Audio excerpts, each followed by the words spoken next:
మీ పిల్లలు చదువుకున్నది ఎగ్జామ్ హాల్లో రాయాలన్నా కాంపిటేటివ్ ఎగ్జామ్ క్రాక్ చేయాలన్నా మెమరీ ముఖ్యం. మెమరీ అనేది గిఫ్ట్ కాదు, రైట్ టెక్నిక్ అండ్ ప్రాక్టీస్ తో ఎవరైనా సాధించవచ్చు.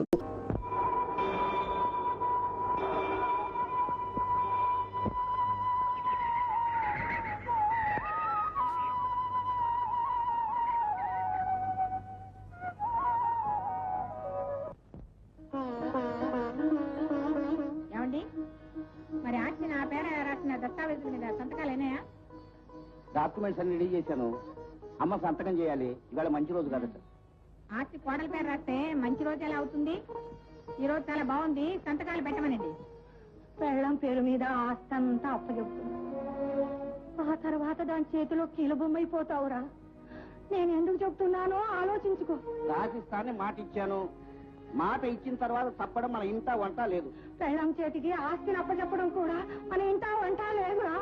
మొగుడు చెప్పు చేతుల్లో పెళ్ళం ఉండాలి గాని.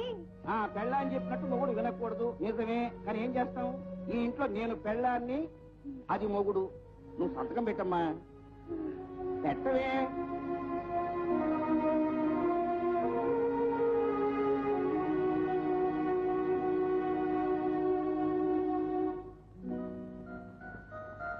ఇవిగో డాక్యుమెంట్స్. అమ్మ సంతకం చేసింది. ఏమిటండి ఆస్తి పేపర్లు అలా ఆవనం దగ్గర మొహం పెట్టిస్తారు? నవ్వుతూ ఇందా తీసుకో అని ఇవ్వకూడదు? అలాగే.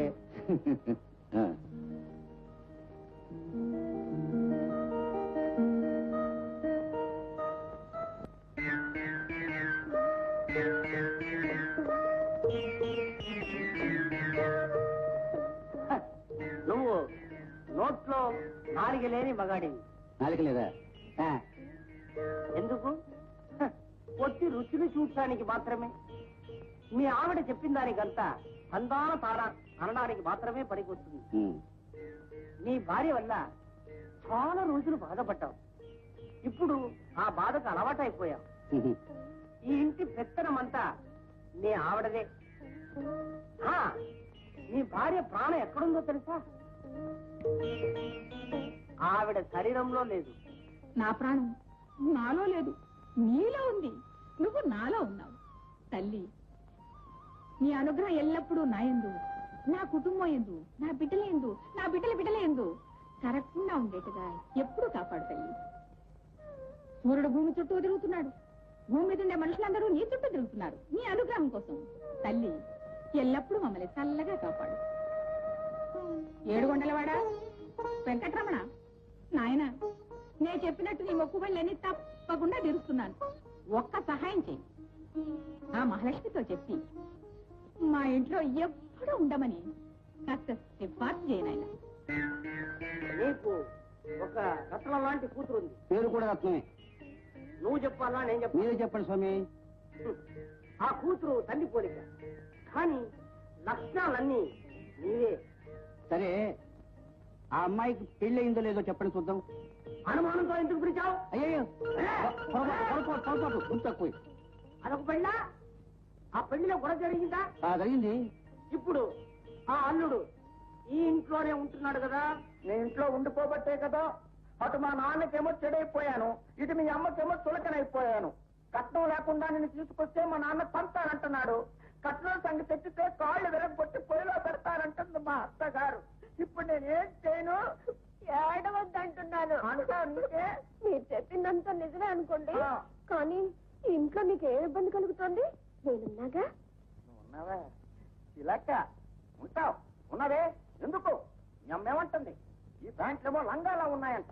ఈ లంగా ప్యాంట్లు వేసుకోకూడదంట. ఇంకేం వేసుకోను? లంగాలు వేసుకోనా? వేసుకోండి. వేసుకోనా? లంగాలు వేసుకోనా? లంగాలు వేసుకోనా? మీ అమ్మ వచ్చినా సరే, అమ్మ వచ్చినా సరే. ఏమిట్రా? ఏమిటి ఏదో అమ్మ అమ్మకి అమ్మ అని ఏదో అంటున్నావు? అదే అమ్మకి అమ్మ అమ్మమ్మ. అమ్మమ్మ ఒళ్ళు దగ్గర పెట్టుకోమందా? అవునవును. ఏమిటి మరి గాంట్రించేస్తున్నావు? పులిహోర మెళ్ళ వేసుకుని అరిచినంత మాత్రం మగాడి కాలేవు. వెళ్ళి పళ్ళు చూసుకో.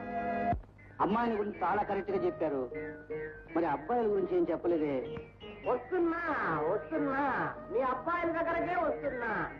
నీకు సూర్య చంద్రుడు లాంటి ఇద్దరు అబ్బాయిలు ఉన్నారు. బాయ్. నిజమే. కాకపోతే పెద్దవాడి పేరు చంద్రుడు, చిన్నవాడి పేరు సూర్యుడు. ఆ చంద్రుడికి కాస్త వచ్చినట్టుగా అనుమానం. అవును బాబు, ఒక అతని దగ్గర 25,000 అప్పు తీసుకుని బట్టల వ్యాపారం పెట్టాడు. అందులో నష్టం వచ్చింది. ఆయన కోర్టులో డిగ్రీ తీసుకున్నాడు. మా ఆవిడేమో అప్పు తెచ్చుకుంటోంది. అందుకని మిగిలింది నేను చెప్తున్నాను. వాడు ఇప్పుడు ఇల్లు వదిలేసి కేసాల పడ తిరుగుతున్నాడు.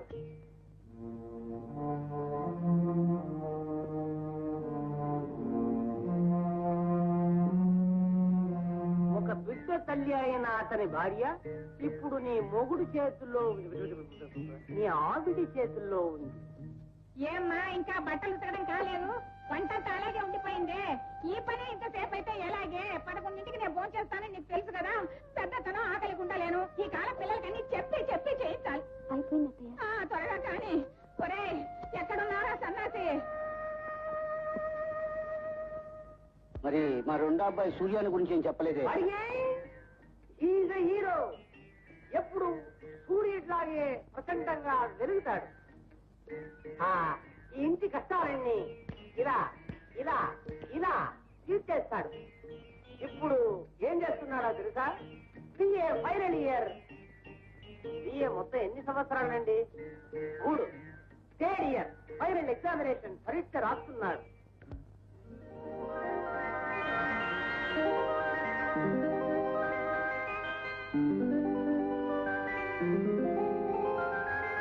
అంతా కరెక్ట్ గా చెప్పారండి.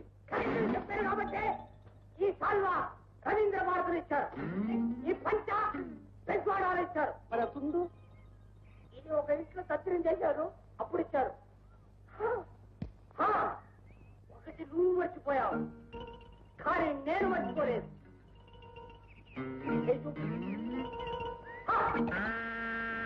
ఈ రేఖ ఎందుకు దాచావు? నేను దాచలేదు. ఎందుకు దాచావు? అయ్యో నేను దాచలేదు. ఇంట్లో ఒక అబ్బాయి ఉన్నాడు.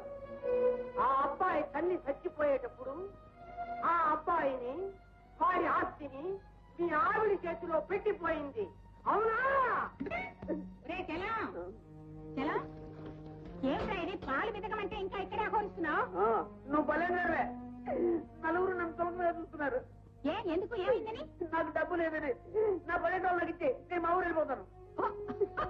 సన్నాసి అదే. ఒరే నీ 10 ఎకరాలు నా దగ్గర ఎక్కడ ఉందిరా? ఊర్లో ఉంది. నా దగ్గర ఇచ్చింది కాగితాలు. నిన్ను మీ అమ్మ నా చేతిలో పెట్టిపోయింది అంతే. ఎవర్రా నలుగురు చెప్పు కాస్త. వాళ్ళ మక్కెలు వెరగొడతాను. నీ బుద్ధి పాడు చేస్తున్నారు దొంగ వెతాలు. ఇదిగో చూడుకెలా, నీ దగ్గర 10 ఎకరాలు ఉందని తెలిస్తే ఈ నలుగురు వెధవాలే కాదు, ఇంకా 10 మంది వెధవాలు కలిసి నీ చుట్టూ చేరి నిన్ను పాడు చేస్తారా? పడైపోతావు. దగ్గర డబ్బు ఉందని తెలిస్తే అంతే ప్రపంచం. నా దగ్గర ఉందనుకో జాగ్రత్తగా ఉంటుంది. మా దీన్ని తోమంటి మరి నాకు పొట్టి పొడివెక్కిన ఎప్పుడు గుర్తిస్తావు?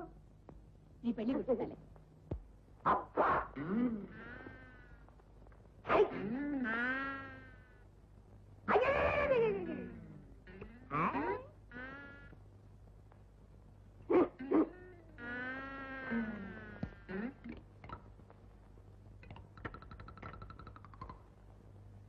నేను చెప్పింది జాగ్రత్తగా విను. ఈ ఇంటికి ఒక రాబందు రాబోతుంది. నమస్కారం బావగారు. వచ్చావు? ఇదిగా వచ్చావు అని సాగదీయడానికి, వచ్చావా అని అనడానికి మధ్య చాలా లిటిగేషన్ ఉంది బావా. నువ్వు ఎట్టా అన్నా సరే నేను వచ్చాను. నేను తెచ్చాను. ఇక లోపలికి పో. అక్కయ్య, అక్కడికి దండం పెట్టు. నమస్కారం అత్తయ్య. చెచే ఏ మొహం పెట్టుకొచ్చావురా అక్కయ్య అంటూ? పెద్దవాడిని బట్టల షాప్ అని వ్యాపారంలో దించి వాడిని ముంచి ఉన్న డబ్బంతా కాజేసి వాడిని మోసం చేసి అక్కయ్య అంటూ వచ్చావు సిగ్గు లేకుండా కూతుర్ని వెంట పెట్టుకుని. ఏమిటి అక్కయ్య, అల్లుడు దురదృష్టానికి నన్ను తిడతానే? నేను అట్లాంటి వాళ్ళు కావాలంటే చూడు. 50 ఎకరాల సుక్షేత్రమైన మాగాని నానా గడ్డి గడిచి సంపాదించుకున్నాను. మొత్తం నీ పేరున ట్రాన్స్ఫర్ చేయించి దస్తావేజులతో సహా తీసుకొచ్చాను. తీసుకో తీసుకో. చూస్తూ ఉండు, ఒంటికి ఇంటికి బంగారం పూత పూయించేస్తాను. ఏరా 50 ఎకరాలు నా పేరు రాశావా? కారణం? కారణమా? దీనికి అన్నానుగా అందుకు. ఓ అదే విషయం. నేరు అనగా నక్క జిత్తుల అప్పారావు జక్కలపాడు. ఒరే ఇందులో ఏం చిక్కులు లేవు కదా? అలాంటివి ఏవైనా ఉంటే నీ పాటలు కుక్కలు పడవు. ఏమిటక్కయ్యా, పిల్లనిచ్చుకునే చోట ఇచ్చటి పని చేస్తానా? ఏదో మనం మొదటి నుంచి అనుకుంటున్నట్టు దీనికి సూర్యానికి నీ చేతుల మీదుగా పెళ్లి జరిపిస్తే దానికెళ్ళారా? ఇదిగో చూడు రే, దేవుడున్నాడ్రా. నువ్వు ఎన్ని చేసినా ఈ ఆస్తి ఎక్కడికి చేరాలో అక్కడికే చేరింది. ఈ ఆస్తిని కూడా ఎక్కడికి చేర్చాలో అక్కడికి చేరిస్తే నా బాధ్యత వదిలిపోతుంది. చూద్దాంగా సూర్యం కూడా వస్తాడుగా అప్పుడే ఎంత తొందర ఇవన్నీ నించోనే మాట్లాడేది కూర్చోవాలి నేను ఎప్పుడో ఇంతప్పుడు చూశాను ఇప్పుడు ఇంత అయింది రాండి కూర్చున్నారు ఇంకా ఇంత అవ్వకముందే ఈ పెళ్లి కాస్త జరిపించేస్తే కూర్చోవే బంగారు తల్లి నా పేరు బంగారు తల్లి కాదు వరలక్ష్మి. నువ్వు మహాలక్ష్మి దీనికి మాటలు కూడా వచ్చారు కూర్చో కూర్చో కూర్చో. ఇదిగో చూడు చూడక్కయ్య నువ్వు అండం కూడా అయిపోయింది. నేను వెళ్ళి ముహూర్తాలు పెట్టించుకోనా? తొందర ఏమిట్రా ఎంతైనా నువ్వు నా పిన్నమ్మ కొడుకువి వరుసకి తమ్ముడివి నీ కూతుని నా కొడుకు చేసుకోవడంలో తప్పేం లేదు ఎందుకైనా మంచిది అబ్బాయి పరీక్షలు అయిపోయి వచ్చేస్తున్నాడు సూర్యం వాటితో కూడా మాట చెప్పి తెలిసేద్దాం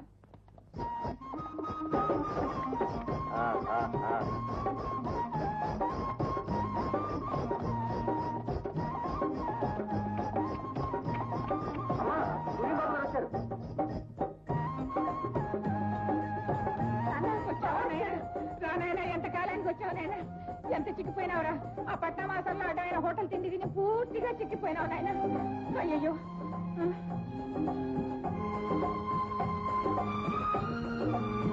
నువ్వు ఎప్పుడు వచ్చావు మామయ్య? నేను వచ్చాను ఆయన అన్నట్టు మర్చిపోయా ఆ 50 ఎకరాలు. ఇదిగో 50 ఇప్పుడేగా వచ్చాడు ఎక్కడికి పోతుంది 50 ఎకరాలు మన దగ్గరగా ఉంటుంది ఎక్కడికి రావాలో అక్కడికే వచ్చింది నువ్వు ఉండు కష్టమని విశ్రాంతి తీసుకొని ఏం వరాలు నువ్వు కూడా వచ్చావా? అవును నేను వచ్చా.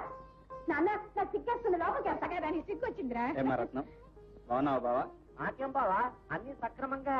వేళ వేళకి ఇంట్లో మిగిలినవన్నీ తిని నున్నగా ఉన్నాడు వాడికి ఎంత తక్కువ కానీ నాయన నువ్వు వెళ్ళి త్వరగా స్నానం చేసి భోజనానికి రెడీగా నీకు ఇష్టమైనవన్నీ చేశాను నాయన చూసావు నువ్వు వెళ్ళి అన్నయ్యకి ఏం కావాలో చూడు. అత్తయ్య గారు నేను నీవా వాడి బట్టలు ఏమైనా ఉంటే ఇస్త్రీ చేయపో. చేరకు బాబు చేరకు నా బుద్ధి కదూ. వదినా నువ్వా సూర్యం బాగున్నావా? బాగానే ఉన్నాను వదిన. నీ పరిస్థితి చూస్తూ నువ్వు బాగున్నావా అని అడగటానికి నాకు నోరు రావటం లేదు. నాకేం బాబు బాగానే ఉన్నానుగా. అత్తకు దూరమైన భార్య అత్త చేతుల్లో బానిసగా బతికే కోడలు ఎంత బాగుంటుందో నేను ఊహించుకోగలను. వదిన నీకోసం ఈ చీర తీసుకొచ్చాను. నాకెందుకు బాబు? తీసుకో వదిన పర్వాలేదు. బాబు నీకు బిస్కెట్ ప్యాకెట్. వదిన అన్నయ్య ఈ మధ్య ఎప్పుడైనా ఇక్కడికి వచ్చాడా? రాజాలా బతకాల్సిన అన్నయ్యకి ఇలాంటి పరిస్థితి కల్పించాడు అప్పారావు మావయ్య. రాజాలా బతకాల్సిన అన్నయ్య పూజాలా తిరుగుతున్నాడు గాని అయిందా అత్తగారి మీద ఆరోపణ వదిన గారి మీద సానుభూతి. కొంచెం రానాయన నీతో మాట్లాడాలి. వస్తున్నానమ్మా. ఏంటమ్మా? కొంచెం రానాయన నీతో మాట్లాడాలి. ఏం లేదు మా వరాల్ని నీకు ఇచ్చి చెయ్యాలని చిన్నప్పటి నుంచి అనుకుంటుందేగా. అది వాడికి తెలుసుగా. మరి ముహూర్తాలు పెట్టుకోమంటావా? ఆగు తొందరపడతావే వాడితోటి మాట్లాడాలి ఆయనతోటి మాట్లాడాలి. ఏమండి ఏమంటారు? నేనేమంటాను? నువ్వేమంటే దానికి తందాన అంటాను. నలుగురిలోనూ పరుగు తీయడమేనా? నాన్న అమ్మ చెప్పిన ప్రజ్ఞానికి నువ్వు తందాన నేను మాత్రం అలా అనలేను. ఈ పెళ్లి చేసుకోను. చేసుకోనంటే ఎట్లా నాయన? ముందుగానే 50 ఎకరాలు నీ పేరులో రాసి కాగితాలు అక్కయ్య చేతికి కూడా ఇచ్చాను. 50 ఎకరాలతో నన్ను కొనలేవు మావయ్య. కరెక్ట్ నేను అదే మాట చెప్పాను నాయనా. నా బిడ్డ కొన్ని లక్షల ఖరీదు చేస్తాడని చెప్పాను కదరా నీకు. ఏం చేస్తాం చూడనే వాడి దగ్గర ఉండేది 50 ఆ 50 ఎకరాలు నాకు ఇచ్చేశాడు. ఆ పైన తల తాకట్టు పెట్టేనే ఏదన్నా సర్దుతాడు. దాని గురించి నువ్వు ఆలోచించగా నీ సంగతి ఏమిటో చెప్పు. నువ్వేమైనా చెప్పమ్మా ఈ పెళ్లి మాత్రం జరగదు. ఇదేదో సినిమా డైలాగ్ లాగుందే. ఊరుకో చూస్తాను. కాస్త గట్టిగా చెప్పు బావా. అక్కయ్య ఏమిటి దారుణం? నీ పెళ్లి జరగదా? ఏమిట్రా అపశకునం మాటలు? పెళ్లిళ్ళు జరుగుతాయి. ఇప్పుడు నీ కూతురు కొంచెం క్రాక్ అని మా వాడికి అమ్మాయి అడగ నేను వాడి అభిప్రాయం చెప్తున్నాను. మరి కాలం అమ్మాయిలు సినిమాలు దినాలు చూస్తారుగా. కాస్త ఈ మాదిరిగా ఉంటే లూజ్ అని. మరి నా 50 ఎకరాలు? ఈ 50 ఎకరాలు మండిపోను. 50 ఎకరాలతో ప్రపంచం కొంటానంటావిట్రా? ముష్టి 50 ఎకరాలతో ఏమవుతుంది కాలంలో? అది కాదు ఒకసారి ఇచ్చిన తర్వాత మా అంటావిటి? మా మామ మా అంటే మా భూమి మా దేశం మా ఇది. అన్నయ్య చేత బట్టల వ్యాపారం చేయించి దొంగ లెక్కలు చూపించి బెదరగొట్టి మనకు కాకుండా చేశాడు మామయ్య. మీ అమ్మ తిట్లు శాపనార్థాలు నీకు తెలిసినవేగా. నువ్వు ఈ పెళ్లికి ఒప్పుకున్నావంటే నాలాగే కీలు బొమ్మలాగా తయారవుతావు. మీ అమ్మ నేను ఎలాగో మారం. నీకు బోళ్ళంత భవిష్యత్తు ఉంది. దాన్ని పాటు చేసుకో. ఎంత పని చేశాడు చూడండి. సూర్య ఎంత పని చేశాడు చూడండి. ఏమిటి ఏం జరిగింది? ఉత్తరం రాసి పెట్టి ఇల్లు విడిచి వెళ్ళిపోయాడండి. మీరే కదా పంపించారు వాడిని. అయ్యో నాకేం తెలియదు. నీ మీద ఒట్టు. ఇట్లా దగ్గరికి ఒట్లు పెట్టుకుంటారా? మీరు తేలండి తేలు పైకి అనిపించరు. వాడికి పెళ్లి ఇష్టం లేకపోతే వాడి సంగతి నేను చూసుకుంటాదని వాడికి అబద్ధాలు చెప్పి ఎందుకని పంపించారు? పెద్దన్నయ్య ఎప్పుడు వస్తాడని ఎదురు చూస్తుంటే చిన్నన్నయ్య కూడా వెళ్ళిపోయాడు. ఆ దృష్టం అందరికీ ఉండదట్టే తల్లి. అదే అదృష్టం అనుకుంటే వాడి వెనకాలే మీరు వెళ్ళి ఉండొచ్చుగా. ఎవరన్నారు? పెరడంతా వెతికాను పావు ఎక్కడా కనిపించలేదు. ఎలా ప్రేమించేది? ఇదొకటి నా ప్రాణానికి క్రాక్. మా బాధలో మేము ఉంటే మధ్య నీ బాధ ఏమిటి తల్లి? బాధ కాదు మావయ్య, బావని ఘాటుగా ప్రేమించమని మా నాన్న గట్టిగా చెప్పి వెళ్ళిపోయాడు. అందుకే ఇప్పుడు ఎలా ప్రేమించేదని అడుగుతున్నా. నీ ఘాటుకు తట్టుకోలేకనే వాడు పారిపోయినాడు. వాడు వచ్చిన తర్వాత తీరిగ్గా ప్రేమిస్తూ గాని అందాక మమ్మల్ని ఊపిరి తీసుకొని తల్లిని కాదని ఇల్లు కాదని తండ్రితో మంతనాలాడి వాడు పట్టానికి పోతాడా? అక్కడ వాడి గంజి నీళ్ళైనా దొరుకుతాయా? గంజి నీళ్లు దొరకకపోతే పట్నవాసంలో కుళాయి నీళ్లు సమృద్ధిగానే దొరుకుతాయి అనుకుంటా. అవును మరి, నీ సలహా విన్న వాళ్ళకి కుళాయి నీళ్ళే గతి. ఎంతసేపు పుచ్చుకుంటావా? అన్నయ్య, తమ్ముడు నువ్వా? అన్నయ్య, చివరికి నీ నీడని చూసి కూడా నువ్వు భయపడే స్థితికి వచ్చావన్నమాట. అంతా నా కర్మ. సరే, ఇంట్లో అంతా బాగున్నారా? బానే ఉన్నారు. ఇంటికెడదారా అన్నయ్య? నేను రాను, నా దారిని అనుకోను. అప్పుల వాళ్ళకి భయపడి నీ దారి నువ్వు చూసుకుంటే నిన్ను కట్టుకున్న నేరానికి అక్కడ వదిన ప్రతిక్షణం నరకం అనిపిస్తోంది అన్నయ్య. నన్ను ఏం చేయమంటావు తమ్ముడు? నా తప్పు లేకపోయినా నేను 25,000 కట్టాలని కోర్టు వాళ్ళు తీర్పిచ్చారు. నన్ను ఎక్కడి నుంచి తెచ్చుకెట్టమంటావు? అమ్మ ప్రాణాలనే వేస్తుంది, కానీ డబ్బు మాత్రం ఇవ్వదు. అది నిజమే అనుకో, కానీ ఎన్నాళ్ళు ఎలా తిరుగుతావు? సత్యంత వరకు. అవే మాటలన్నయ్య, నా మాట విని ఇంటికి పద. వద్దు తమ్ముడు, నేను బాకీ ఉన్న సావుకారులంతా నన్ను చూస్తే పోలీసులకు అప్పచెప్తారు. నన్ను వద్దు, వెళ్ళని. నేను వదలను. తమ్ముడు! అన్నయ్య, అన్నయ్య, అన్నయ్య, అన్నయ్య, అన్నయ్య.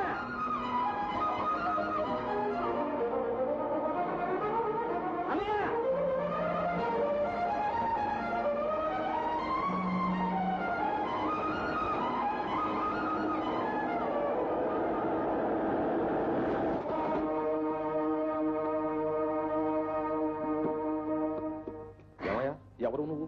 ఊళ్ళో ఇన్ని కార్లు ఉండగా చూసి నా కారు కింద పడి నువ్వు చచ్చి నన్ను జైలుకి పంపించి ఆ తర్వాత ఇంతకీ నువ్వు పోలీసులు తరుగుతున్న దొంగవా, ఆత్మహత్య చేసుకోబోతున్న నిరుద్యోగివా?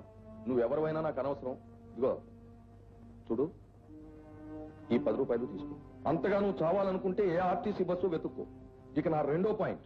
అయ్యా, రెండో పాయింట్ గారు, తమరు చాలా పాయింట్లు చెప్పారు కానీ అసలు పాయింట్ వినండి. నీ అసలు పాయింట్ నాకు అనవసరం అయ్యా. వెళ్ళు, వెళ్ళు. ఏమండి? వెళ్ళిపో.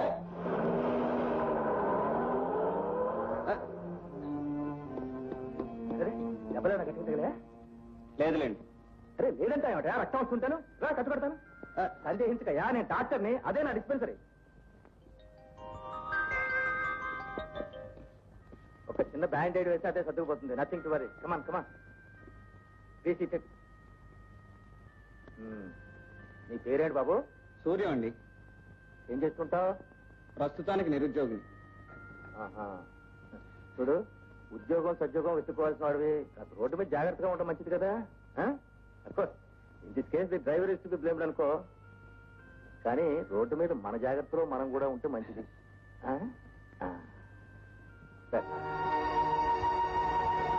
ఆ ఫోటోలో ఉన్నది ఇందాక కారులో ఉన్నాయనే కదండి? ఆయనే బాబు. ఆయన దెబ్బ నేను తిన్నాను. మరి ఆయన ఫోటో మీ ఇంట్లో ఎందుకు పెట్టుకున్నారు? ఆయన చేసిన మేలు మర్చిపోలేక. ఆయన నాకు స్వయాన బావగారయ్యా. అన్నయ్య, రామ్మా రా. చూసావా, మీ ఆయనచే దెబ్బతిన్న మరో వ్యక్తి, పేరు సూర్యం. ఈవిడేనయ్యా మా చెల్లెలు కమల, కాలేజీలో లెక్చరర్ గా పనిచేస్తుంది. నమస్కారం అండి. నమస్కారం. ఆ దుర్మార్గుడు కనకారావు ఈవిడ విడాకులిచ్చి ఈవిడ జీవితాన్ని ఎడారి చేసి పారేశాడు. కనకారావు? ఇప్పటికి అర్థమైంది. ఆ కనకారావు ఎవరో కాదండి, మా మేనమావ.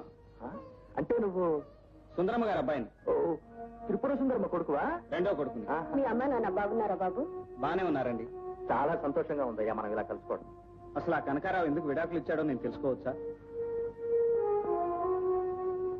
ఇది 15 సంవత్సరాల క్రితం సంగతి బాబు. అప్పుడు మా కమల కలకలలాడుతూ, ఎప్పుడు నవ్వుతూ నవ్విస్తూ అందరితో ఎంతో చనువుగా మెసిలేది. ఆ మూర్ఖుడు కనకారావు ఆ నవ్వుల్ని మాటల్ని అపార్థం చేసుకుని కోర్టుకెక్కి విడాకులు తీసుకున్నాడు. ఒక్కగానొక్క బిడ్డ సుశీలను కూడా ఈమె నుంచి వేరు చేసి మాతృహృదయాన్ని గాయపరిచాడు. ఆ రోజు సుశీల బర్త్డే పార్టీ జరుగుతోంది. Happy birthday baby. నమస్తే. నమస్కారం అండి. ఓ స్వీట్ బేబీ. అబ్బాబ్బాబ్బా, ఇంద్ర భవనంలాగుంది. ఇల్లు అంటే ఇది ఇల్లు. మన కొంపలో ఉన్నాయి. ఎందుకు చెప్పానుగా నేను. డాక్టర్ గారు బాగున్నారా? బాగున్నానమ్మా. తిరుపతి దేవుడి దర్శనం దొరుకుతుంది, నీ దర్శనం దొరకడం లేదు. ఏమ్మా కమల బాగున్నారా? మంచి సమయానికే వచ్చావు. అవును, ఏంటి పండగ ఇంట్లో? అమ్మాయి పుట్టినరోజమ్మా. అలాగా? మా తల్లి అమ్మా, మేము మా బంగారే. చేతులు ఏం లేకుండా వచ్చాము మనం. గురమయ్య పెట్టివు. దీర్ఘాయుష్మంతరాలే వచ్చింది. అన్నయ్య నీతో అర్జెంట్ గా మాట్లాడాలి, అందుకే అప్పారావు కూడా తీసుకున్నా. అలాగే మాట్లాడదామమ్మా, ముందు పండగ కానీ. అమ్మమ్మ మళ్ళీ నీకు తీరు దొరకు, నేను నమ్మడానికి లేదు. అర్జెంట్ గా మాట్లాడాలి, చాలా ముఖ్యమైన విషయం. రారా అప్పు, త్వరగా. అలాగే బావగారు. అన్నయ్య అదే నేను ఆస్తి విషయం మాట్లాడతాను. మన ఆస్తి అదేమిటన్నయ్యా, మన ముగ్గురం ఒక తల్లి పిల్లలం కాకపోయినా మన తల్లుల ముగ్గురు ఒక తల్లి పిల్లలే గనక అక్కయ్య వాళ్ళ అమ్మకున్న అంత ఆస్తి, సరే మా అమ్మకున్న కాస్త కూస్త ఆస్తి, పెద్దమ్మ కొడుకు కదా నీ చేతుల్లో పెట్టి పెత్తనం నిన్ను చూడమంటే ఏ ఆస్తి అంటావేంటి? అదే కదా. దేనికైనా సమయం సందర్భం అంటూ ఒకటి ఉంటుంది. ఈ మాట ఎన్నిసార్లు చెప్పావు? చెప్పు, నీకే న్యాయంగా ఉందా? సరే, నేను ఒక మాట చెప్తాను, వినండి. వింటాను. ఇక నా రెండో పాయింట్. బావగారు గెస్ట్ అంతా వచ్చేస్తున్నా. ఓ, రెండో పాయింట్ అన్నాడు, మొదటి పాయింటే చెప్పకుండా పోతున్నాడే. అక్కయ్య, ఓయ్, ఈ అన్నయ్య గారి కడుపులో ఏదో దురుద్దేశం ఉంది. ఉంటుందిరా, ఉంటుంది.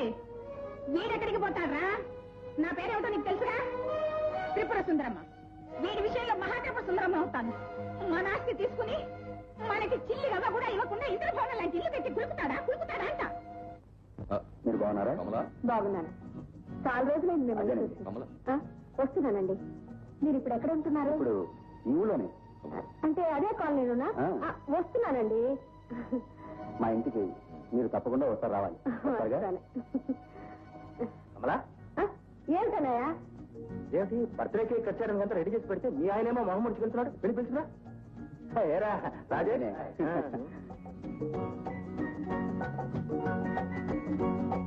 ఏమండి, గెస్టులందరినీ వదిలిపెట్టి మీరు పైకి వచ్చారేమిటి? నేనేంది పార్టీ నడిపించడానికి, గెస్టులు నవ్వులతో ఎంటర్టైన్ చేయడానికి నువ్వున్నావుగా. ఏమిటండి మీరు అనేది? ఉంటుందమ్మా, పరాయి మగ వాళ్లతో నీ ఇకైకలు పకపకలు చూసి బంధువుల మాకే ఒళ్ళు మండుతుంటే కట్టుకున్న మగుడు పాపం ఎట్టా ఉంటుంది? ఏమిటయ్యా మాట్లాడేది? అసలు ఆ రాజేష్ పార్టీకి ఎందుకు పిలిచినట్టు? నన్ను ఇన్సల్ట్ చేయడానికేగా. అదేమిటి బాబు గారు, రాజేష్ మాతో చిన్నప్పటి నుంచి ఒకరిగా పెరిగినవాడు, పైగా ఇంటికి వచ్చిన అతిథులతో కాస్త నవ్వుతూ మాట్లాడితే తప్ప? దామోదరం, మాది కట్టుబాట్లతో పెరిగిన సాంప్రదాయమైన కుటుంబం. మా ఇళ్లలో ఆడవాళ్ళు నలుగురిలో తలెత్తుకు తిరగడానికే సిగ్గుపడతారు, మరి ఈ ఇంట్లో అదేమిటో? మా ఇంట్లో ఆడవాళ్ళకి 10 మందిలో తలంతుకు తిరగాల్సిన కర్మ ఇంతవరకు పట్టలేదు.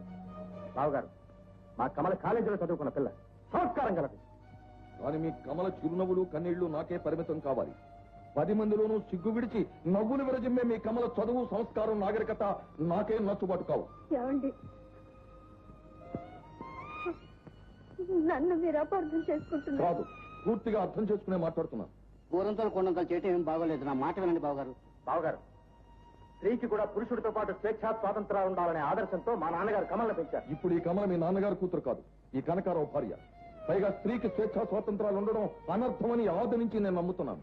ఇక నా రెండో పాయింట్, ఇదే విషయం కమలతో 1,00,000 సార్లు చెప్పాను, అయినా లక్ష్య పెట్టలేదు. ఏమండి, తెలిసి నేనే తప్పు చేయలేదు. తెలియక మీ మనసు నొప్పించంటే నన్ను క్షమించండి. భార్యాభర్తల మధ్య అభిప్రాయ భేదాలు వచ్చాక ఇక ఆ సంసారంలో కల్లోలమే తప్ప మనశ్శాంతి ఉండదు. బావగారు, క్షమించమనంత ప్రాధాన్యపడుతూ పట్టు కూర్చోవడం బాగలేదు. దీనికి పర్యవసానం ఏమిటి? కోర్టులో చెప్తారు.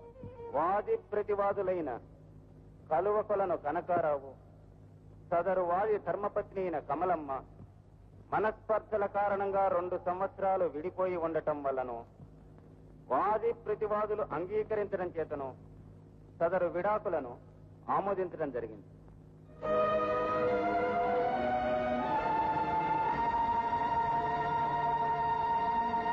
భర్త ఇస్తానన్న భరణాన్ని కమలమ్మ నిరాకరించింది. వారిద్దరికీ కలిగిన 5 ఏండ్ల బిడ్డ సుశీలను జాగ్రత్తగా పెంచి పోషించగలరనే నమ్మకంతో వాది అభ్యర్థన మేరకు శ్రీమంతుడైన కనకారావు గారికే అప్పగించవలసిందిగా నిర్ణయించడమైంది. మా కమల దురదృష్టం, ఆ కోర్టు తీర్పు కూడా కనకారావుకు అనుకూలంగానే జరిగింది. భర్తకు దూరమైన భార్యగా, బిడ్డకు దూరమైన తల్లిగా ప్రతి క్షణం బాధపడుతూ ఉంటే చూడలేక నేనే కాలక్షేపం కోసం లెక్చరర్ పని చేయమన్నాను.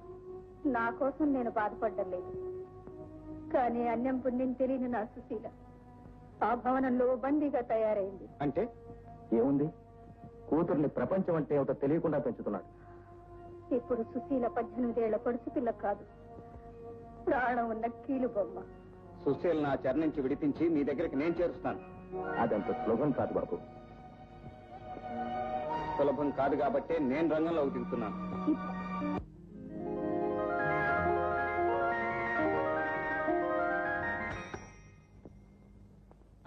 నక్కా రామారావు రమ్మని చెప్పు. అలాగేనే.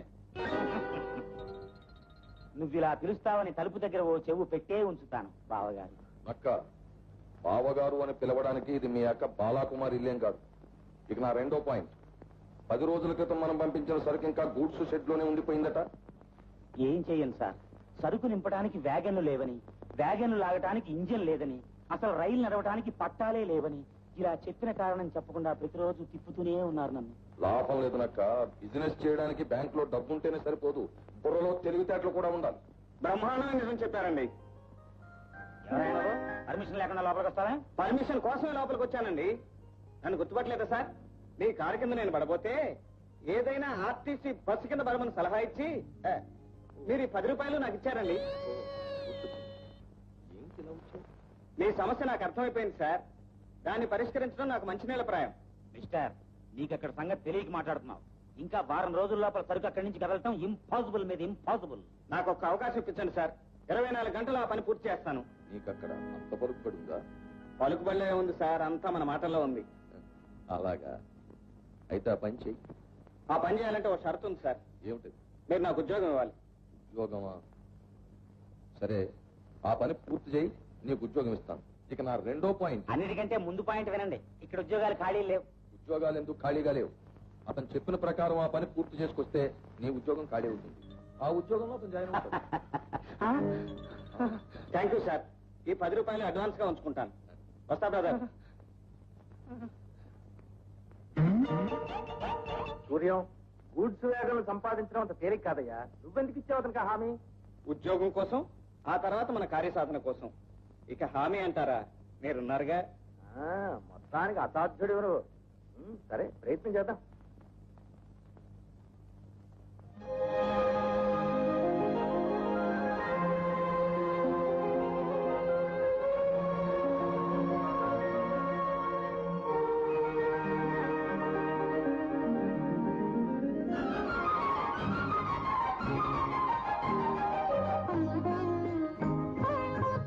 నాన్నగారు ఉన్నారా అండి? నాన్నగారు ఉన్నారా అండి? ఏంటండి, మీకు మాటలు రావా?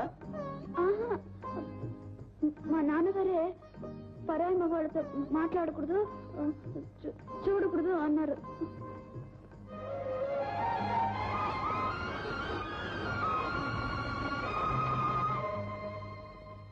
Good morning sir. ఏమిటి డైరెక్ట్ గా ఇంటికి వచ్చేసావు? ఈ ఇంటికి ఎవరు రాకూడదని నీకు తెలీదా? తెలీదు సార్. ఇవాళే మన సరికంతా వేగంలకు ఎక్కించి పంపించేశానని చెప్పడానికి వచ్చాను సార్. నిజంగానా? అవును సార్. నిమిషాల మీద పనులు జరిపించేశానంటే నమ్మండి సార్. మన ఆఫీస్ లో మామూలు ఇస్తానని నక్కా గారు తీసుకెళ్లిన డబ్బులు వాళ్ళకి 1 రూపాయి కూడా ఇవ్వలేదండి. సరే, విషయాలన్నీ మనం ఆఫీస్ లో మాట్లాడుకుందాం. నువ్వు వెళ్ళు. మళ్ళీ ఇంటికి ఎప్పుడు రాకు, మర్చిపో. రానండి. చూడమ్మా, నువ్వు తలకాయ ఉంచుకోవాల్సింది పరాయి పురుషుల దగ్గర, నా దగ్గర కాదు. నాన్న, మరి సినిమా అంటే ఏంటి నాన్న? సినిమా అంటే మనుషుల్ని పాడు చేసే ఒక బొమ్మలాగా. ఎంతటి అమాయకులైనా ప్రేమించడం దగ్గర నుంచి హత్య చేయడం వరకు కొత్త కొత్త పద్ధతులు నేర్పి పాడు చేసే ఒక దుష్ట శక్తి. అంచేత నువ్వు ఎప్పుడు సినిమాలు చూడకూడదమ్మా. అయినా సినిమా అంటూ ఒకటి ఉందని నీకు ఎవరు చెప్పారు తల్లి? మన పని మనిషి ఏదో నరసమ్మ అది చెప్పింది. గురవయ్య, అయ్యా, మన పని మనిషి నర్సమ్మను అర్జెంటుగా పనిలోంచి తీసే. ఇక రెండో పాయింట్, ఆ పనిలో ఓ మూగదాన్ని పెట్టు. అలాగేనే.